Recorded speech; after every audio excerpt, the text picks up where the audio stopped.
Hi, I'm Dr. Kasperson. I'm a urologist. And I'm Dr. McNichols, a sex professor. We need to talk about all of the myths surrounding sex and menopause, because contrary to what society tells us, menopause does not signal the end of our intimate lives. It's simply a new chapter with different rhythms and needs. So let's break down the two main factors affecting sex during menopause and how you can embrace them. Number one is physical changes. Declining levels of estrogen during perimenopause and menopause can cause physical changes like vaginal dryness and thinning of the vulva. And this can lead to unpleasant, uncomfortable, and painful intimacy. However, these problems can be safely treated. Various solutions like hormone replacement therapy, localized vaginal estrogen, and personal lubricants or moisturizers can make a big difference. Reach out to your healthcare provider to find a solution that works best for you. Number two is psychological factors. Aging and the societal beauty standards associated with it can take a toll. It's too easy to internalize these standards and allow them to undermine your sexual self-confidence. But remember, these standards are arbitrary, and the reality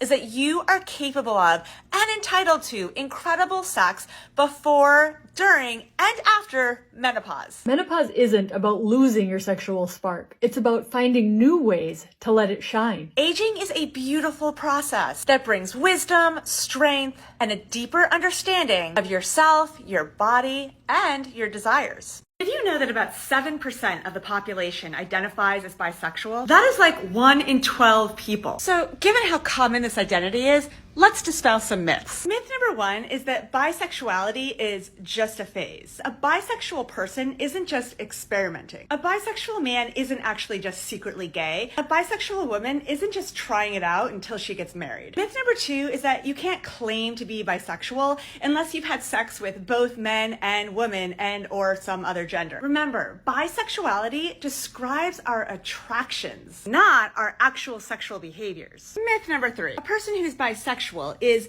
equally attracted to both men and women. A bisexual person might have the exact level of attraction to men and, say, women, but they may also just be a little bit attracted to one gender while being primarily attracted to some other. Myth number four is that people who are bisexual and in monogamous relationships must somehow be not getting their sexual needs met, and therefore are probably being unfaithful or really unhappy. Gentle reminder, we choose people to love, not genders. Bisexual people are just as capable and likely to be happy, healthy, and faithful in relationships as monogamous straight people, if monogamy is what they choose. And myth number five is that you have to be either a man or a woman to be bisexual. Gender is fluid. Sexuality is fluid. Stop putting people and their choices into boxes. Bisexuality is a real and valid sexual identity, one worthy of respect and celebration. Happy Bisexuality Awareness Week.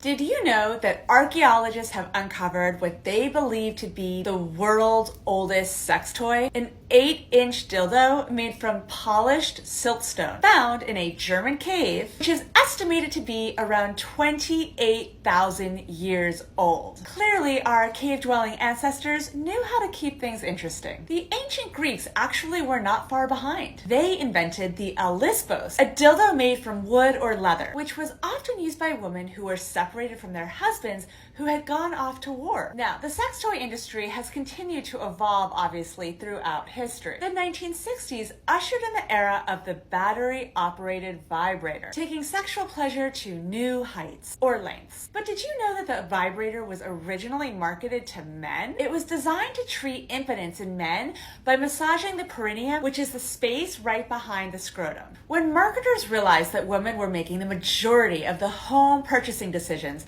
they decided to rebrand this tool as a massager that could be used in a variety of very ambiguous contexts. But it wasn't until the 1970s when Betty Dodson showed women specifically how that massager could be used to enhance female sexual pleasure. Dodson literally explained to women how a massager, aka now a vibrator, could be used to stimulate the clit to bring on orgasm. Today, we are spoiled in choice marketplace with an array of sex toys designed for every type of stimulation, kink, or preference, thanks in large part to advancing technology and shifting societal norms around sexual pleasure. Now, the future of sex toys, that's anyone's guess, but AI-powered sex robots, not that far off in the future.